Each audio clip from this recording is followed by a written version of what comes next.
Welcome to the PropTech Pulse podcast, your inside look at the world of real estate technology.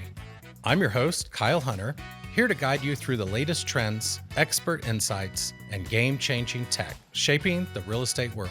This is your go-to source for staying ahead of the ever-evolving industry. Let's dive in.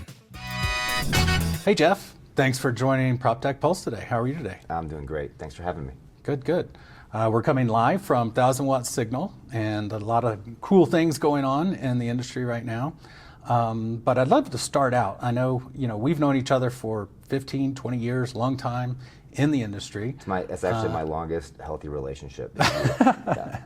I've enjoyed it as well. Yeah. So, being at leading RE a long time and then transitioning to Maverix, tell me a little bit about that and, maybe talk a little bit about your history. Yeah, it's great. So I was at leading real estate companies of the world, known as Leading RE, independent network of brokerages, 135,000 agents. And over the years, I ended up becoming the VP of Sales and Partnerships. So my job was to know all of the vendors and all of our members and know what their strengths were and what their needs were, and then make connections where it was appropriate. And I did a really good job, loved it, built a network, built a name for myself. When I left 2 years ago, I had the realization that the world is much bigger than Leading RE. Leading RE is a great organization, but it's still an island. It's 135,000 agents out of 1.5 million agents, so there's a lot of white space. And I already know all the vendors, so I took what I did with them and just applied it in a bigger space. Yeah, no, and that's where we had the opportunity to work with each other. Lone Wolf obviously has a huge base within Leading RE. Sure. Around the rest of the market, and so we had the opportunity to really partner with a lot of different brands and local independents. How did you transition to Maverix, I should say, and what's the genesis behind Maverix? Yeah, so to be honest, when I left Leading RE, I had so many opportunities presented to me from friends, people that I had known for years, saying, hey, come work for me, But I didn't want to get divorced on Friday and married on a Monday, and commit to another company just in 3 days. So I want to take a minute, and rather than tell them all no, I told them all yes, but only 10% of my time. And that was kind of the beginning. And I wasn't sure how long I was going to go. I wasn't sure if I was going to be good at it. I wasn't sure if there was going to be a market for it. And it was really overwhelming, the amount of support. Sometimes, I'll speak first person, I'm not sure if people like me because I help them make money or if they like me because we have an actual relationship. And that got tested because when I was no longer at Leading RE, it would have been very easy for me to not have those relationships, but people showed up and, it's been really, really great. Yeah. I think it really goes back to, one of the things that you always convey when you're out in the market is a relationship first approach. And real estate is a belly to belly industry. It's very important to have that relationship, but how do you thread that within Maverix, and how does that work? Yeah, it is a relationship business, and people say it's who do you know, and I would say it's not really who you know, it's who knows you, and more than that, who trusts you. And so the trust is the real commodity. And I'm very, very careful not to abuse that. I'm not going to introduce or sell somebody something they don't need. Because if I do that, I burn that trust capital with that brokerage. But if the brokerage says I have a headache and I have a company that I work with that sells Tylenol, why wouldn't I offer them that? Because it makes sense. So my job is to just know what the needs are and make sure that I'm bringing the appropriate solutions at the appropriate time. And not be attached to an outcome. You don't have to buy it to make me happy. You don't have to buy it for me. Only buy it if it makes sense for you. Sometimes I'll go find 3 or 4 different things. I'll vet them, go to the broker and say, look, here's why I chose these 2, 3, or 4. Go ahead and vet them yourself independently.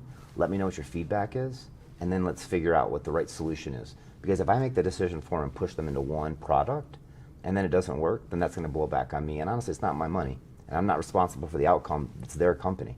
My job is to augment what they want to do, not make those decisions. Yeah, no. Certainly keeping that relationship is important in our industry, and really keeping above the fray. And I think it really rolls into the kind of a powerhouse team that you've brought together. I mean, one of the first obviously Kevin, Yeah. and he's a rock star in the industry, been around for a long time, really leading that brand all the way through acquisition. York, who is obviously part of Lone Wolf now. Pam O'Connor. Tell me a little bit about what goes into you deciding who helps support Maverix. So they're different. The one bucket is going to be consultants that are on the team, and one bucket is going to be support and advisory board. And so the bucket on the team, like Kevin and I have known each other as long as you and I have known each other, and I've always admired him, and we've had a good relationship. I've sold him a couple things, and I've seen him on stage, we've been on panels. And I just casually said, hey, if you're ever interested, I'd love to, build Maverix with you. And then when the Compass acquisition happened of At Properties and Christie's, he had a choice of either doubling down and going through that for the next X amount of years or going a different route. And he believed in the future and the story that I told about Maverix and where I wanted this to go. And he has been an absolute blessing to Maverix. Like, he just brings 17 or 18 years of experience in the brokerage space and franchises and recruiting and retention, operational efficiency, all that stuff. And he's a really good human being. And that could have been enough. Then a guy named Jeff Corbett came available. He has mortgage experience. I hired my son, who's 30 years old, who's a bit on the early side of his career, but he's got the capacity, and I know what I can get out of him, and I want this to be a family thing anyways. And so what I'm looking to do is create a tapestry of people that all have additive qualities, but there isn't really any overlap. Maybe a little bit, but like everyone brings something to the table that nobody else has. And I feel like that's the way forward for Maverix and the way for success, which is a different conversation than the advisory board. Pam O'Connor, who was the CEO at Leading RE and hired me. It's an awesome full circle moment. She retired, she's doing her own thing, but she knows a lot of brokerages and she knows how they think, and she's also been in the business for 40, 50 years. Brilliant, and a really good human being. I jumped at the opportunity to ask her, and she gratefully accepted. York Bauer, well known. Who else do we bring on? Matthew Ferrara, who's a keynote speaker all over the world, well known. Tyler Thompson, who runs Second Century Ventures, Jim Black, who's in the mortgage space. So like, again, I'm collecting people both on the team and on the advisory board that have skill sets and experiences that I don't have, because there's only two ways you can learn. One way is by doing it and making mistakes, which is very expensive. It takes a long time to learn all the things you need to learn. The other way is to have people around you that can say, hey, I wouldn't do that, here's why, here's my experience. I prefer to learn that way. Yeah, no, I love that answer. Kevin is moderating 1,000 watt signal, but he was also at one of our panels. He was on one of our panels and really brought a breath of fresh air to the planning and what goes behind, what goes in to creating strategy and execution and keeping people accountable. So he and a few other of our customers with York, had just a broad conversation about how then there was so much great feedback on what he brings to just organization as a whole. So, well, sadly, he is very similar to my wife. And so I have her tell me no at home, and he tells me no in business, and they're kind of keep my rudder. I have these crazy ideas, and they let me do some of them, but some of them are like, don't do that. So I really need him and that ability to look at complex things and see through it all and make it simple, and then make it like palatable. Like the way he delivers information is just so good. Yeah. Enjoying the PropTech Pulse podcast? Don't miss a beat. Hit the subscribe button and stay in the loop with all of our latest episodes. And hey, if you're loving the content, leave us a review. It really helps us grow and reach more real estate pros like you. Also, don't forget to follow us on our social channels. We're sharing tips, trends, and behind-the-scenes content you won't want to miss. Find us on all the social platforms at GetLWolf. So you have a lot of customers, Lone Wolf being one. My only customer. Your only customer. But you have some others, Perlin, Close. But a lot of those are just great names that are showing up in the industry. They're kind of leading the charge. How do you choose a great partner that would work with Maverix? And do you have to turn some down sometimes? Yeah, that's a great question. When I first started Maverix, again, I was worried I wasn't going to have enough business. We're now at capacity with a waiting list, which is an amazing problem to have. Because if I scale out too fast, people-wise, that can create some issues with brand continuity and stuff. We look at it as a Venn diagram. First circle, do we like the founding team, the executive team, the people we're going to work with all the time? If the answer is yes, then we move on to the second circle. Second circle is, do they have a good product? Is there something there that's interesting enough or different enough that it might be able to sell itself? If the answer is yes, and I like them, then we're most of the way there. And then the third one is, can we actually do what they need us to do? I can almost sell anybody on, you can lie to somebody to get them to sign a document, but then you have to actually produce and execute what they need. Within a short period of time, they're going to realize that you can't do what they need to do, and then it's a mess for everybody. If what they need isn't what we do, we have zero problems referring them to other people. You want to penetrate the MLS market? Great, I have 3 options for you. You want to recruit? I have headhunters I can send you to. Whatever the thing is, we think we can do a lot, but if it's not a fit, it's not a fit. So do we like them? Do they have a good product? Can we do what they need us to do? And then the circle that Venn diagram is in is, are they well funded? I don't want to chase invoices. So if they've got money, and if they don't have the money and it's an idea in a garage, there's other routes they can go. It might not be Maverix, but if they're an actual company and they want to scale from, 1 to 2 or 2 to 3, whatever is on their dial, then we can play a role in that. Yeah, and I think that's what differentiates Maverix with other folks in the industry that maybe do a lot of things, but you having a very centrist focus on helping that customer, helping what they're looking to achieve, and knowing what your diagram is, what you can and can't do, what your skill sets are, is important, because you could say, yeah, we can do everything for you, but at the end of the day, if you're not able to deliver that same level of customer satisfaction, then you don't want to burn them as a client, back to your earlier point. Yeah, well, think of it this way. I talk in analogies and metaphors, and Kevin makes fun of me all the time, but let's say that I'm out of shape and I want to get in shape, and I pay you, and you give me a diet on a piece of paper and then a workout regimen for me to follow. You go, boom, here you go. That's better than what I had, but the odds of me following through on that on a regular basis and getting to whatever the end goal is I'm trying to achieve is lower than if I show up at your house every Monday, Wednesday, and Friday and work out with you in the gym, and I'm coming no matter what, and you have to call me to tell me you're going to cancel. It changes things. So rather than just give people a template or a framework to follow, we get in the weeds with them and help them actually execute. And I can't speak to what other firms do, but I believe that's one of our differentiators, in that we, at the end of the day, you're not paying me for my advice, you're paying me for results. You're also not paying me for my time, you're paying me for results. So I keep that front and center. So last year, I think this was an interesting concept that Maverix launched. I think it was a bit of a parody, but it actually picked up a lot of groundwork. And that was 80 for 80. Yeah, so 80 under 80. 80 under Yes, 80. yes. And also, thank you. I think I was in the 6th cohort, something like that. Yeah. But We did it based on credit score. Yeah. I hope I was a little higher than that. But so tell me a little bit about how that came to fruition, and what went into just such a unique offering. So it was 1,000% satire, first off.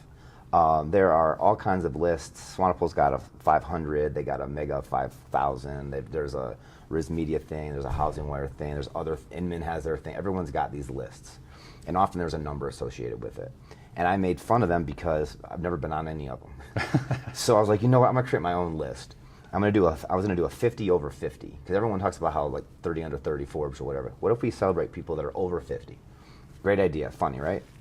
And Kevin, my rudder, who says no, he's like, what if somebody's 52 and doesn't want people to know they're over 50? You gotta ask them how old it gets a little bit weird. I'm like, that's a good point. What if we did 80 under 80? That's actually funnier. He's like, oh, I love that. So we did it as satire. Really, the first year, all that you needed to do was be connected to Maverix and be under the age of 80.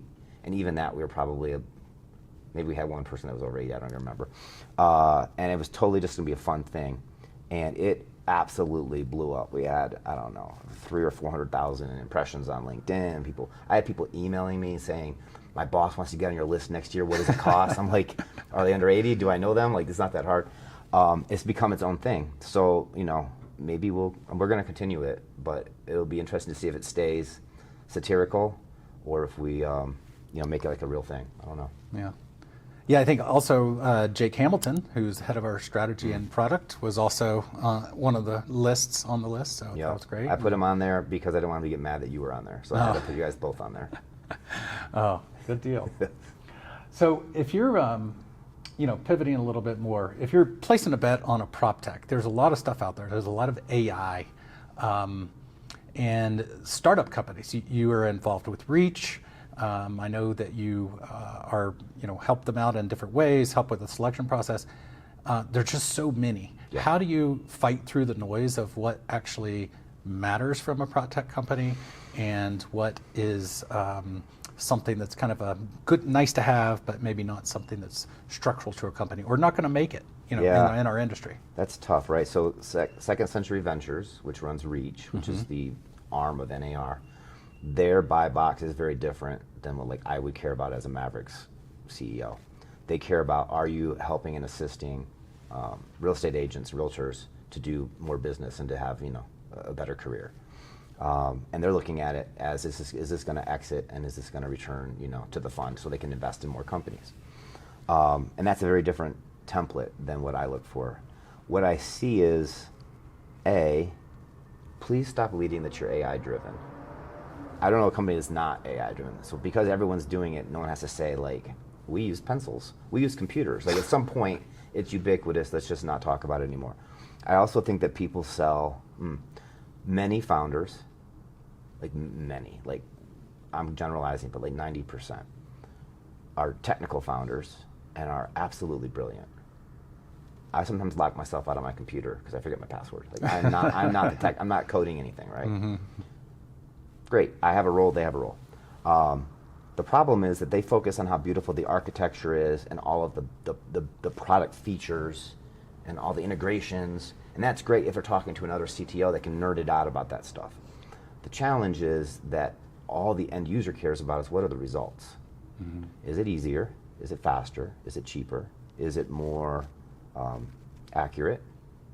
And that's what they should be focusing on in their marketing. So a lot of what I do is sit down with people to figure out, okay, you've got a product. Is it a real product or is it a feature that needs to be absorbed by somebody else? If it is a real product, where are you going with this? What can I do for you right now in the next 60 days that will actually make a difference? Maybe, and they want introductions. Introduce me to, Home Service of America or Howard Hanna. I'm like, but you're not ready. Your product's not ready. Your infrastructure is not ready. Your messaging isn't ready. Your pricing is not ready. You're going to get one shot at some of these meetings. Mm-hmm. You have to be at 100%. So we'll go through and do a deep dive. I've gotten on calls and listened to their people pitch and recorded it and gone back with them and trying to fine tune things, get the deck right, go through some different pricing models, really doing some forensic work on the inside so that when the business development part comes, they're ready to go. I don't know if that answered your question directly, but if the AI company or the company, the startup company can go through all of that and come out the other side, then they have a good chance at it. Yeah. No, it did. And I think that there's a lot of things that go into building a product. There's a lot of things go into scaling a product.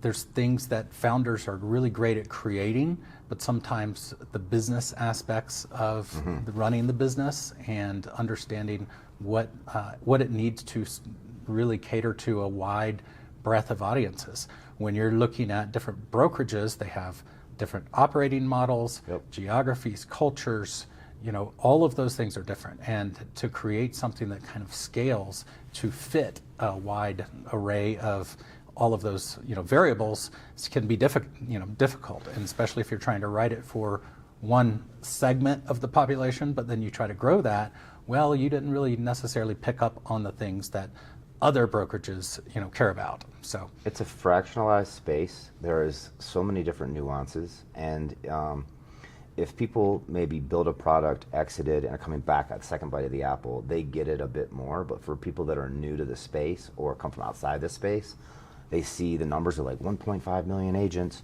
This TAM, if only 20% of the agents bought my product, it would be $1 trillion. It's not going to happen, right? To your point, franchises, and even inside franchises, there's 100 different differences. You have these low-cost models. You got legacy kind of independence. You got small teams. Everyone's doing their own thing. And then even if you sold the brokerage That doesn't mean the agents are going to use it. So now you have an adoption challenge, and then you have to go through the integrations, and you have the data issues. And oh, by the way, everybody's vibe coding now. So is your product even going to be relevant in 6? Like, there's so many things coming. That doesn't mean that there aren't companies out there that are doing a good job. Lone Wolf, what you guys are doing right now with your kind of renaissance of this new kind of push is really exciting. And I think that's the direction most of the smart companies are going to be going. The ones that have been around long enough to have the data, to have the wherewithal to do that, that's the right play. Yeah. No, I think to your point, having the data is important to be able to understand and build your own AI, incorporating those things into it, and control and know what the world is happening in real estate. Last question: where's Maverix going from here? We are doing so much better than I expected us to do even 6 months ago. I don't want to grow just to grow, because again, that gets messy. But I am open to measured growth from strength. So the 1A for us, our North Star, is keep our current clients happy. We have a very, very low churn rate. That's 1A. 1B is be opportunistic. If someone showed up or an opportunity came up that made sense, we don't have coverage in certain areas. We don't want to move into MLS. We're not going to move into mortgage. We're not going to do events. We're not going to do recruiting. We're not doing white papers. There's some things we just don't have any interest in doing. But there are other things inside of that. The M&A space with helping companies get acquired or acquire other companies is really interesting and fairly active right now. So I think the rest of this year, for the next 12 months, is going to be stabilization. Get the top spinning, and then, if something happens to show up, have that conversation. Yeah. Very good. Jeff, thanks so much for being on today. I appreciate you. Thanks for tuning in to the PropTech Pulse podcast. Looking to take your real estate game to the next level? Check out our cutting-edge tools. Visit lwolf.com to learn more and see how we can help you succeed. I'm your host, Kyle Hunter, and I'll catch you next time as we continue exploring the future of real estate together. Don't forget to subscribe, leave a review, and stay connected. Until then, keep innovating and thriving in the world of real estate.